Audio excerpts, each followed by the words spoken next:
Hello MLA గారు. కాంతమ్మా, నువ్వేం భయపడక్కర్లేదు. ఈ కేసు సంగతి నేను చూసుకుంటాను. నువ్వు ధైర్యంగా ఉండు. Thank you sir. Thank you so much.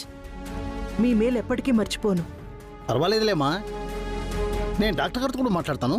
అవసరమైతే వైజాగ్ నుంచి స్పెషలిస్ట్ కూడా పిలిపిస్తాను. దాని గురించి నువ్వేం వరి కాకు.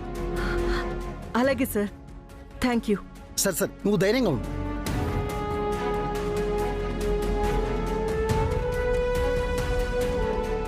ఇదిగో ఎస్ఐ, తర్వాత నన్ను అరెస్ట్ చేసేది ఒక్క కేసులో కాదు, 2 కేసుల్లో. రెండో కేసు ఏంటో తెలుసా? నా అల్లుడు గాన్ని ఏసేస్తాను.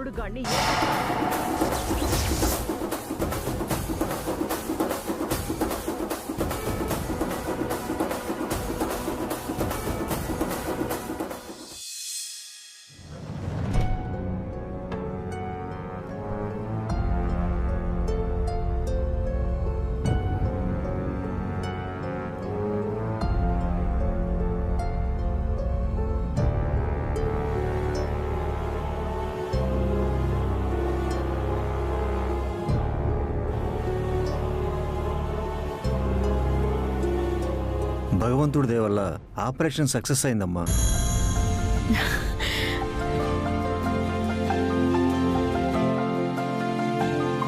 మీ అబ్బాయికి చూపు తిరిగి వచ్చింది.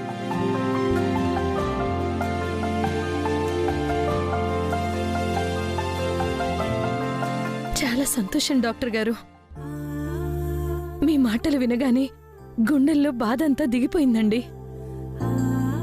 అవును డాక్టర్, మా ఆయనకి చూపు వస్తుందో లేదో అని చాలా భయపడ్డాను. కానీ ఇంత త్వరగా ఆయన మళ్ళీ చూడగలుగుతారని కల్లో కూడా ఊహించలేదు. ఇదంతా మీ వల్లే డాక్టర్, మీ వల్లే. ఇట్స్ మై డ్యూటీ అమ్మా.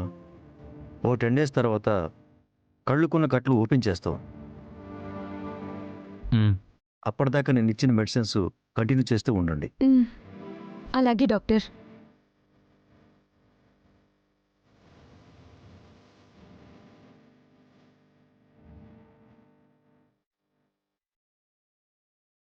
ఈ మెడిసిన్స్ తెప్పించండి. ఇవ్వండి డాక్టర్ గారు. నేను తీసుకొస్తాను మావయ్య గారు. లత, ఇలారా.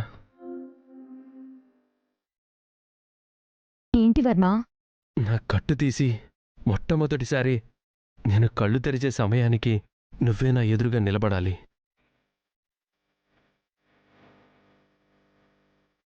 మొదటిసారి నేను నిన్నే చూడాలి.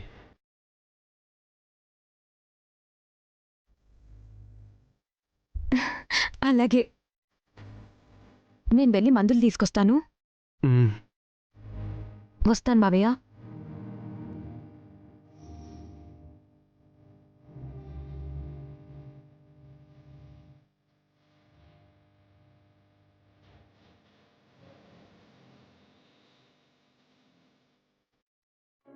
ఒరే వర్మ, నేను చేసిన పాపాల వల్ల నీకు చూపు పోయినా, నా కోడలు చేసిన పుణ్యాల వల్ల నీకు చూపు తిరిగొచ్చిందిరా.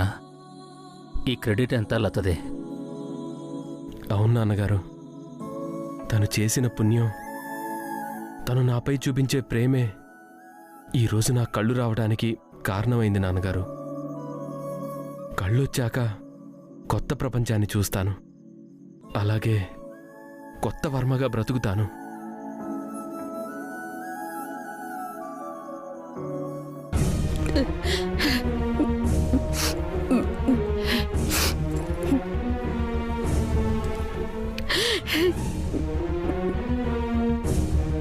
బావా, ముందు నువ్వు ఇక్కడి నుంచి వెళ్ళిపో బావా.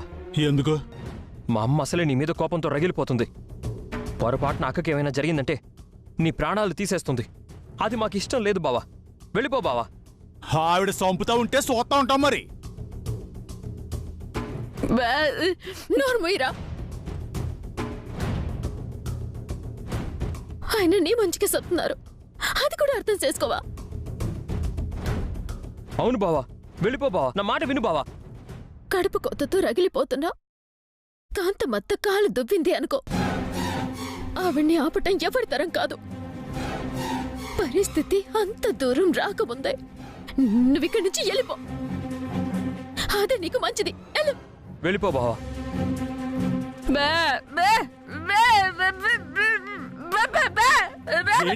ఏంటే వెళ్ళిపోయింది?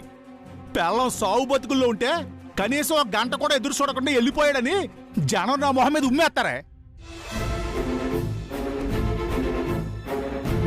ఓహో, అంత జ్ఞానం ఉన్నవాడివి అయితే పరిస్థితి ఇంత దూరం వచ్చుండేదే కాదు. సమస్య మొదలక ముందే నువ్వు ఇక్కడి నుంచి వెళ్ళిపో. వెళ్ళిపో.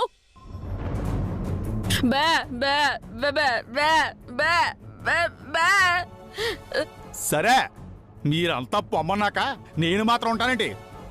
వెళ్తానులే.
ఆ దేవుడు నా కన్నీళ్లు చూడలేక ఆయనకి చూపునిచ్చాడు. అవును, మీరిక్కడున్నారేంటి?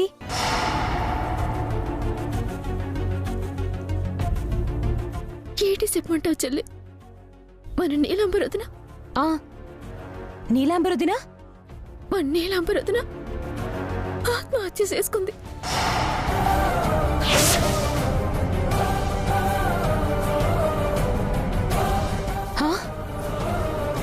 ఏంటక్క నువ్వు చెప్పేది?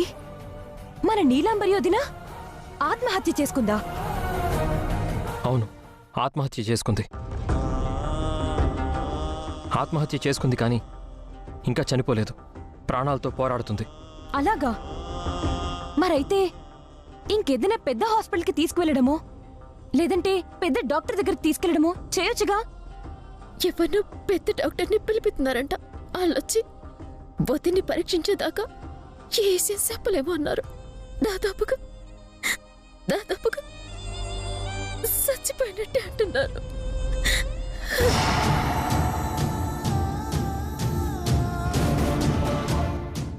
వదినా, దేవత లాంటి వదినా ఇలా చేస్తుందని కల్లో కూడా అనుకోలేదక్కా. ఎందుకక్కా దేవుడు మనకే ఇలాంటి కష్టాలిస్తున్నాడు? కష్టాలిచ్చింది ఆ దేవుడు కాదు, భాస్కర్ గాడు. ఎక్కడా భాస్కర్? భాస్కర్! అమ్మా, ఆవేశపడకమ్మా. ఆవేశపడడానికి ఇది సమయం కూడా కాదు. ఆగండి సిస్టర్, మా వదినకి ఎలా ఉంది చెప్పండి. మా వదినకి ఎలా ఉంది చెప్పండి. ఆల్మోస్ట్ క్లైమాక్స్కి వచ్చేసింది.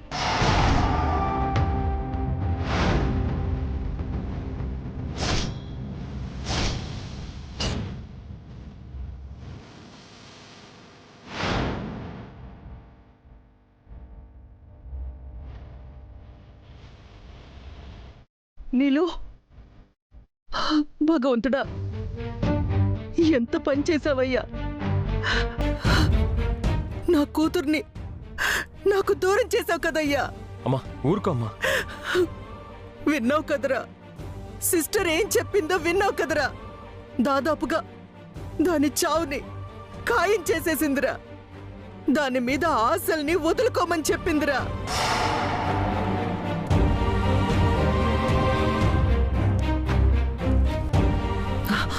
దీనికి కారణం ఆ భాస్కర్ గాడే.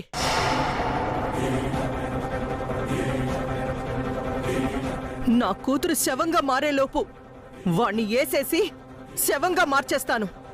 నా కూతురితో పాటు వాణ్ణి కూడా సమాధి చేస్తాను.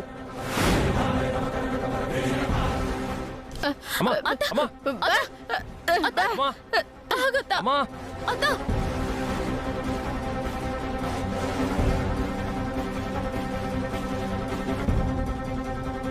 చింతామణి, నాన్నా, కాంతమ్మ వీరావేశంతో వెళ్తుందే ఆ భాస్కర్ గారిని వేసేయడానికి. అవును అన్నోయ్, ఈ రోజు కాంతం ఇంట్లో 2 శవాలు లేవబోతున్నాయన్నమాట.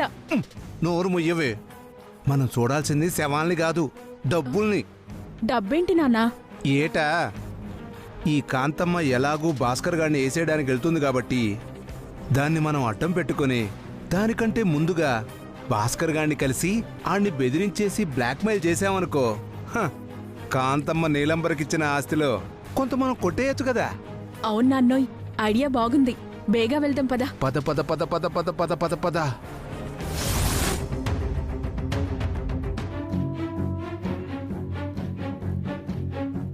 నాగమణి, నాగమణి. భాస్కరు, నిజంగానే నీలాంబరి చచ్చిపోయిందా? అవునే, ఆత్మహత్య చేసుకుని చచ్చిపోయింది. నన్ను నా కొడుకుని వదిలేసి వెళ్ళిపోయింది. నేను పాపిస్తోండే, పాపిస్తోండే, పాపిస్తోండే. భాస్కరు, ఊరుకో భాస్కరు. నువ్వు ఏడిస్తే మాత్రం పోయి నీలంబరి తిరిగి వస్తుందా? అంతా మన తలరాత. అయినా నేను కూడా తప్పు చేశాను. కకృతి పడి నేను 2వ పెళ్లి చేసుకోకపోయి ఉంటే నీలంబరి నిండు 100 ఏళ్ళు బతికుండేది. నేనే నీలంబరి చావుకి కారణమయ్యాను. ఏం చేస్తావే? అది ఎంత దారుణమైన నిర్ణయం తీసుకుంటామని మనం ఊహించావా చెప్పు? ఏదేమైనా మనిద్దరం తప్పు చేశామయ్యా. నీలాంబరి చావుకి కారణమయ్యాం. ఈ పాపం మనల్నంత తేలిగ్గా వదిలిపెట్టదయ్యా. కరెక్ట్ గా చెప్పారు.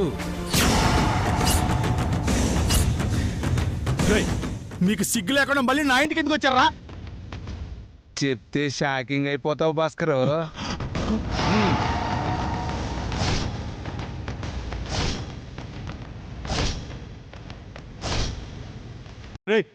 కత్తి తీసావేంట్రా? ఏడు చేయమంటావు భాస్కరు?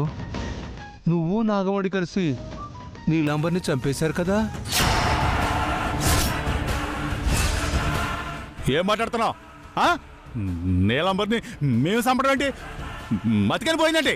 నాకు మతిపోవడం కాదు భాస్కరు, నీలాంబరి చచ్చిపోయేసరికి మీ కాంతమ్మత్తకే మతిపోయింది.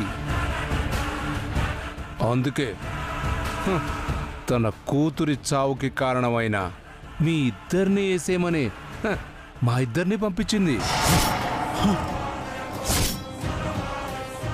తప్పుగా అనుకోకు భాస్కరు. నీలా 2వ పెళ్లి చేసుకొని మొదటి పెళ్ళాన్ని చంపినోణ్ణి చంపేయడమే న్యాయమనిపిస్తుంది. అందుకే కాంతమ్మ గారు మీ ఇద్దరిని వేసేమని చెప్పగానే ఒప్పేసుకున్నాం.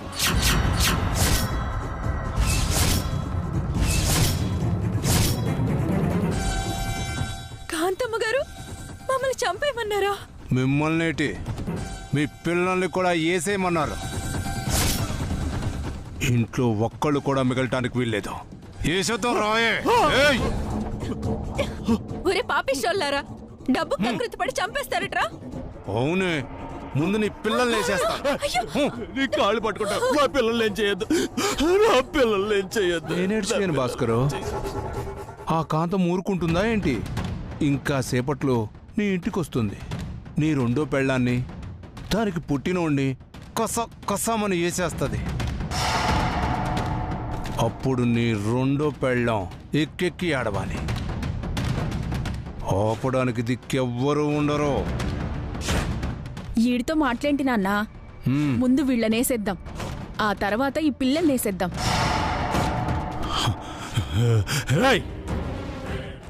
నా బిడ్డల మీద చెయ్యి పడిందో ప్రాణాలు తీసేస్తాను ఏమనుకుంటున్నావా? మా నుంచి నీ బిడ్డను కాపాడుకుంటావు భాస్కరు. కాసేపట్లో కాంతం వస్తుంది. ఆవిడ చేతుల నుంచి ఎలా కాపాడుకుంటావు? అవునయ్యా, ఆ కాంతం అసలు దుర్మార్గురాలు. తన కూతురు చావుకి కారణమైన మనల్ని వదిలిపెట్టదు. ముఖ్యంగా మన బిడ్డని అస్సలు వదిలిపెట్టదు. నా మాట విని పారిపోదామయ్యా. చింతామణి, వీళ్ళిద్దరూ దారికొచ్చేటట్టున్నారు. అవునన్నోయ్. ఏట్రా పిల్లల్ని తీసుకొని పారిపోతారా? ఓరే పోతురాజు, నీకు దండం పెడతానరా, నీ కాళ్ళు అట్టుకుంటానరా, నా బిడ్డలేమి చేయకురా. కావాలంటే మా కాంతమ్మ తెచ్చిన డబ్బుల్లో ఎంతో కొంత నీకు ఇస్తానరా. నిజమా? ఒక్క నిమిషం పోతురాజు, ఇప్పుడు వస్తాను.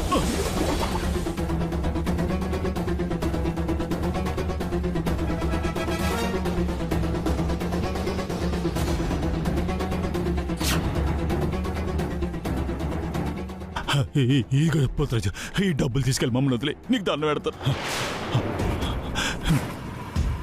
నీ కాళ్ళు అట్టుకుంటాను, ఈ డబ్బు తీసుకుని వెళ్ళిపోతురాజు. సరే, డబ్బు పాపిష్టిది అంటారు, అందుకేనేమో మాతో పాప పని చేయించకుండా ఆపుతుంది.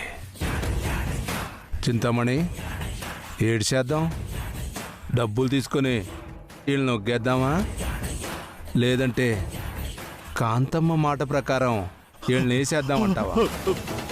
బాబా బాబా, మీ కాళ్ళు పట్టుకుంటాను. మా పాలికి మమ్మల్ని వదిలేయండి. ఏ విజయవాడ విశాఖపట్నమే వెళ్ళి బతికేస్తాం. సచ్చినాక కాంతమ్మ కంట్లో పడం. ఇదిగో, కాంతమ్మకిచ్చిన మాట ప్రకారం మిమ్మల్ని వేసేయాలి, కానీ ఒగ్గేస్తున్నాను. పొరపాటున గాని మళ్ళీ కాంతమ్మ కంట్లో పడ్డారో మాకప్పగించిన పని పూర్తి చేయని ఎదవల్లా మిగిలిపోతా. నాకు మొత్తం అర్థమైంది పోతురాజు, ఇంక సచ్చినా సరే కాంతమ్మత్త కంట్లో పడం. ఒకవేళ కాంతమ్మత్త నేను అడిగితే మమ్మల్ని వేసేసామని చెప్పు, ఏ కోతటనో పడేసామని చెప్పు. మరి ఇంకెందుకు ఆలస్యం? పిల్లల్ని తీసుకుని చెంపు అయిపోండి. అలాగే అలాగే పోతురాజు. బిడ్డ ఎత్తుకో పాప రా. పదవే చింత.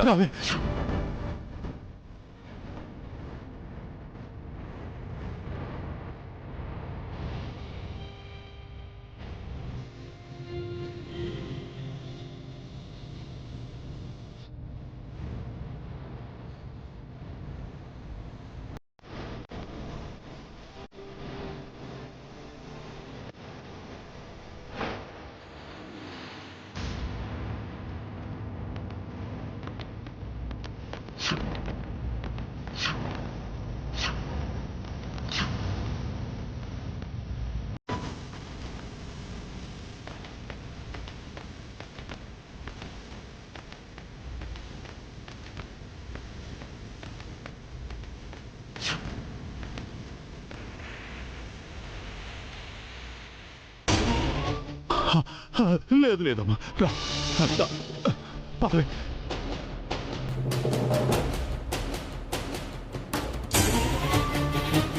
నాన్నోయ్, మొత్తానికి మనెత్తు పారింది. మొగుడు పెళ్ళాలిద్దరూ ఊరొదిలిపెట్టి పారిపోయారు. నీ బొందే, నీ బొంద. ఆడి చేతిలో చూసావా ఎంత పెద్ద డబ్బుల మూటుందో? వాళ్ళ దగ్గర డబ్బులు లేవనుకొని ఇచ్చిన ఈ 5 లక్షలతో సరిపెట్టుకున్నాం. లేదంటే ఆ డబ్బులు మొత్తం నొక్కేద్దాం. అవును నాన్న, కకృతి పడిపోయి 5 లక్షలతో సరిపెట్టుకున్నాం. సర్లే, ఆ భాస్కర్ గాడు ఆడి కొడుకు ఇక జీవితంలో కాంతమ్మ కంటపడ్డా. అంటే అటు మనవడు దూరమై ఇటు కూతురు దూరమై కాంతమ్మ నరకం అనుభవించాలి. అప్పుడే ఏటైంది నాన్నా? చిట్టెమ్మని రవిచంద్రని కూడా లేపేస్తే కాంతమ్మ జీవితకాలం నరకం అనుభవిస్తుంది. కుళ్ళి కుళ్ళి ఏడుస్తుంది. చివరికి కుక్క చావు చస్తది. అవునే, మనల్ని ఇంతగా అవమానించిన దాని చావు చూస్తే గాని నా కళ్ళు చల్లబడవు. పద.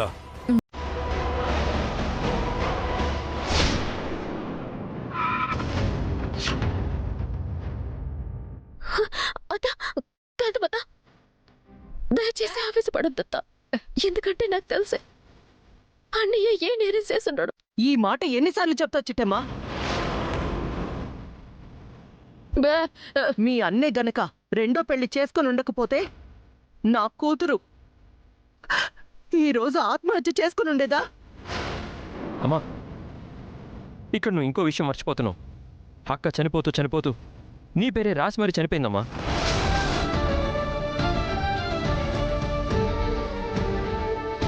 అలా అని నువ్వు హంతకురాలు అంటే ఒప్పుకుంటావా? రవి, ఏం మాట్లాడుతున్నావురా? నవమాసాలు మోసి కన్న నా కూతుర్ని రే నేనెందుకు చంపుకుంటాన్రా? నిజమే అత్త, కానీ సయ్య నేరానికి నీ మీద ఎలా అయితే నింద పడిందో అలాగే మా నీ మీద కూడా నింద పడిందంటున్నాను. దయచేసి నిజాలేటో తెలుసుకున్నాకే నేను తీసుకోమంటున్నానత్త. కుదరదు. నా కూతురు చావుకి కారణమైన ఆ భాస్కర్ గాడు ఈ భూమి మీద ఉండడానికి వీల్లేదు.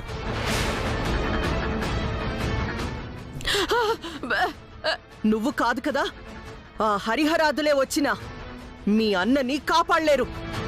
భాస్కర్! అమ్మా ఆగమ్మా! అమ్మా!